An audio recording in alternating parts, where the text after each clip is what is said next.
of CTA Paper 7 is to enable the learner understand and apply the customs law. So we are actually interested in customs laws and procedures.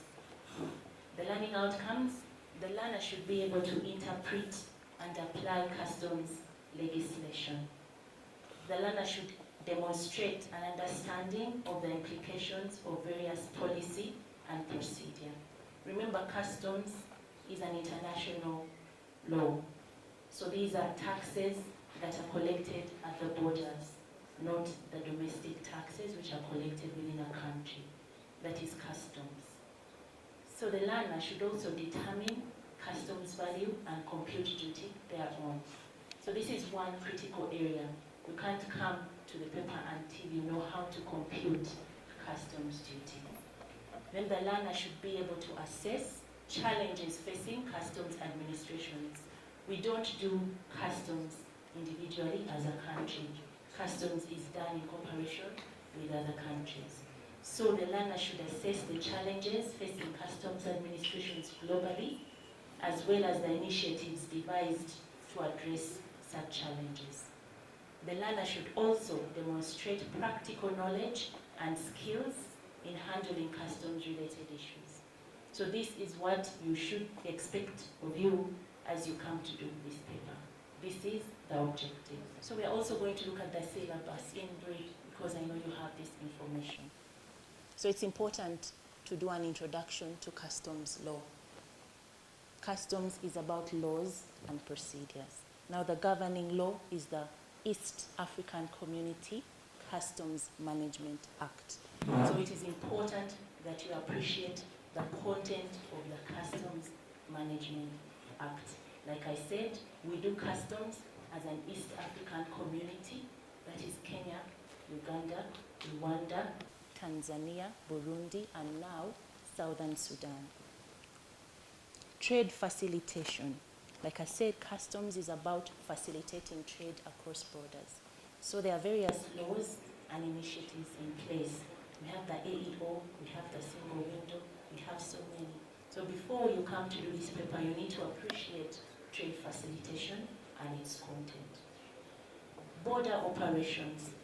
Most of customs work is done at the borders, and there are procedures and laws that need to be adhered to. It is important that you appreciate border operations as you study to do this paper. Entry, examination, and delivery of cargo. What are the procedures? What are the laws? What documents are required as we enter, as we examine goods and delivery of cargo? Transit and transshipment. What is transit? What is transshipment? What is the benefit to the stakeholder, the importer, the exporter? What is the role of customs? All of this is required as you study for this paper. Exportation. Are there any taxes? What is the procedure? What is the law? What is the documentation? What is required as people export their goods out of customs? Transit and transshipment. What is transit?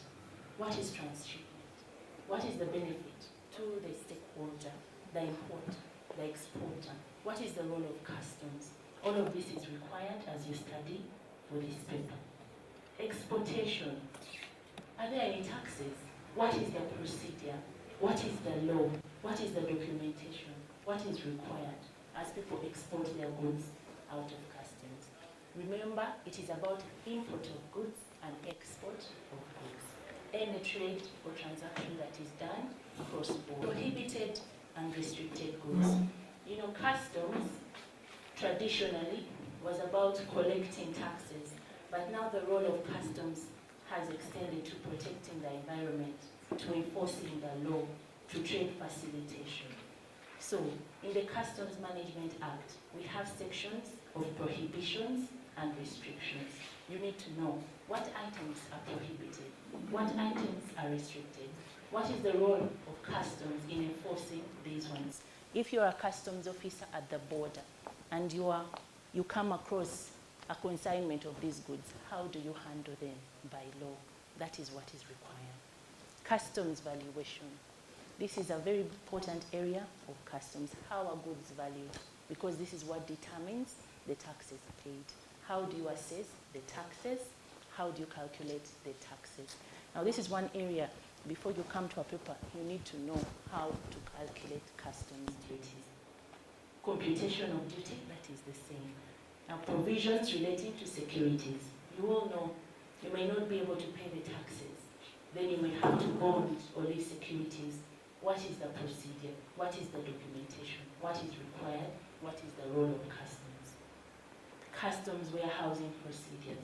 What is a customs warehouse? What is the procedure? What is required? And other considerations. Other considerations, that's where we have the trade facilitation, that's where we have the regional economic blocks, and that is where we have other issues. So you can see from this syllabus that customs is actually a broad subject. You know, like in URA, you will not have a single person who knows all of this in detail. We have subject matter experts. Find somebody who is strong in valuation, who is an expert in this and an expert in that. So it is a big task for you to be able to grasp each and everything for you to be able to pass the exam. So with that, we go to the expectations of the examiners. Examiners expect the students to have a strong subject knowledge. So one of the challenges is that learners try to spot. They don't read everything, they spot. And when you're reading, you can see somebody who has no clue, who is actually clueless. Now with that, you will not be able to score good marks. You need to know what you are talking about, and you need to have good knowledge of the subject in order to score good marks. So it is a subject that you need to read widely.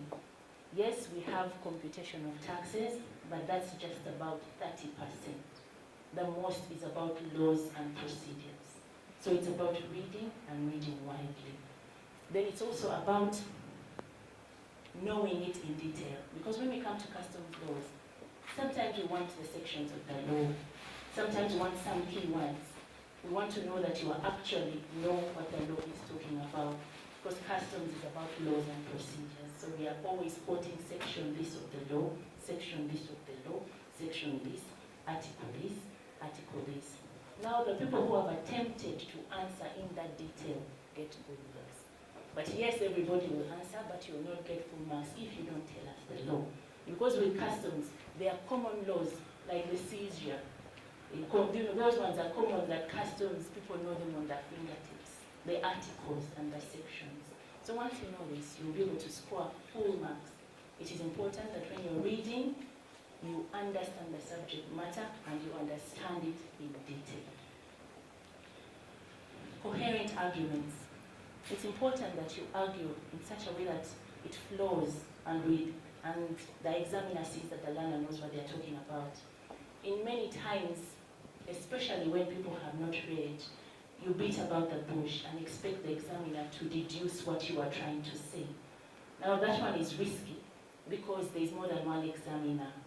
So while one might pick one thing, the other examiner might pick another. So it is important that you are actually clear and coherent in your arguments as you answer the questions.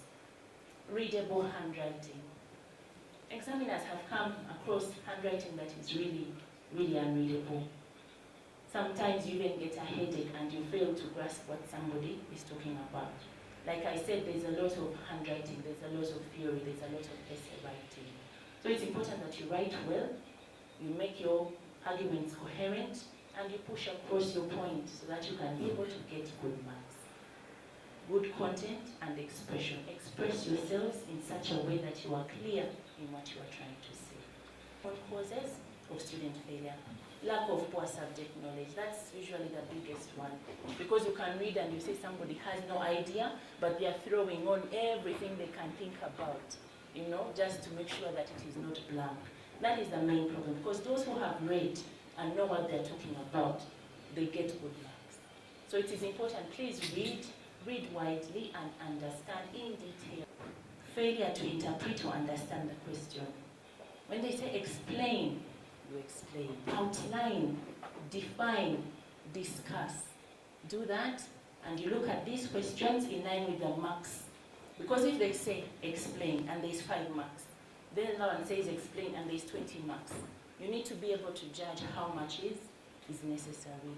So it's important to seek out these words. Explain, outline, define, discuss in relation to the marks attached to those questions. Poor handwriting and expression and incoherent arguments, but like I said, most of this is because of the subject matter. But the handwriting needs to be audible and readable to the examiner. So if you try to attempt at least to tell us either the fifth schedule or section 1.1, then there will be some marks because we're interested in a model answer. Yeah, so we pick the ideal, allocate the marks, and then we mark accordingly. But then there are specific provisions in the law governing exemptions. Yes. Then the clearance procedure. What is the procedure? Yes, what is the procedure? It's about an entry. It's about what is the procedure you need to use. Yes. Then the structure of the harmonized system. I was talking about explanatory notes. But what is the basic structure? The harmonized system. Remember, this is an international tool classifying goods world over, not only in Uganda, but across the whole world. What is that? And then, whether his wine was purchased. Now, is this wine, does it classify to be in the exemption regime? If so, is it liable to tax? That is what they're asking for. I don't want to go into detail because this is not a tutorial. I'm just guiding for you to appreciate what is required. And then, taxes. Now, this is one area where I will tell you that I don't think there will be a customs paper without a computation of tax. I don't think it will be there. So please learn the rates and how taxes are computed and the compounding. Some taxes are compounded and some are not. So please, before you do that, you go. So because of that, even as examiners, you come up with your marking scale. There are some who pass here, fail here, You can't get all zero. And you don't allow to get all zero. You can't. Yes, you will miss some here and there, but you can't. Yes. So CTA customs, I think, is relatively new in ICPAU. But yeah, it is a passable paper, really. You don't find high casualties. Why? Fine, this one might have been too technical, but we have questions like trade facilitation, really. Smuggling, somewhere you can just think and get your full marks. We can look ahead. So it's not a paper that you have to really scratch your heads and think you're going to fail. No. Customs is rarely failed. The people who fail it, I have taught it for about 10 years, but the people who fail, and I usually tell my classes, are the ones who don't attempt to read or attend the class. But somebody who attempts to, there's no way you can fail the paper. You may not get 100, but you can't fail it. So just taking the time, get the access to study materials and giving the time. It's not a paper that you can really fail. Let's look at that section B.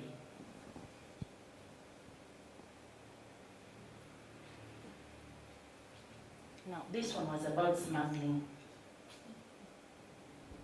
A common practice among business people in many developing countries, considered to be a barrier to revenue collection. Several revenue authorities have attempted to put in place measures to control this vice. As a result, revenue authorities and business community tend to be on a collusion course. In some countries, it has resulted in loss of lives and property. Smuggling has also been observed in the process of transit and transshipment. So having identified the dangers associated with enforcement, the government has resorted to using sensitization methods and penalty. So you have been contracted by Ministry of Trade to sensitize traders on this vice. Required 1, prepare a presentation including the definition and different types of smuggling. 2, ways or attempts to control smuggling. 3, penalties. Now, when it comes to penalties, these are sections in the law. But the beauty with the Customs Management Act, it's almost the same penalties that affect all these. So that is also one area that at least you need to look at, because the penalties are almost the same, but there's a section in the law for penalties. Yes. Now, this question was a bit to one subject, so it would be, but at least you can attempt to, smuggling, you can attempt. It's not something that is totally out of this world. Then differences between transit and transshipment. I think this was an attempt to broaden the scope of the question. So question 3 about international trade and bond securities. The meaning of the following terms. Then you define the procedures, the benefits, and challenges. And then question 4 was basically about temporary importation, the procedures, and then the role of customs during the clearance. So you can see that it's really not out of this world. It's if you had attempted and gotten good reading materials, you'll be able to attempt. So this is just a sample. Yes. But you must be knowing that in the paper is supposed to encompass the whole syllabus. At least 1 or 2 questions, but the whole syllabus should be clearly represented in the paper, so that even you, as you pass the paper, you are confident that at least you know customs. Yes. So that brings me to the end of my presentation, unless there are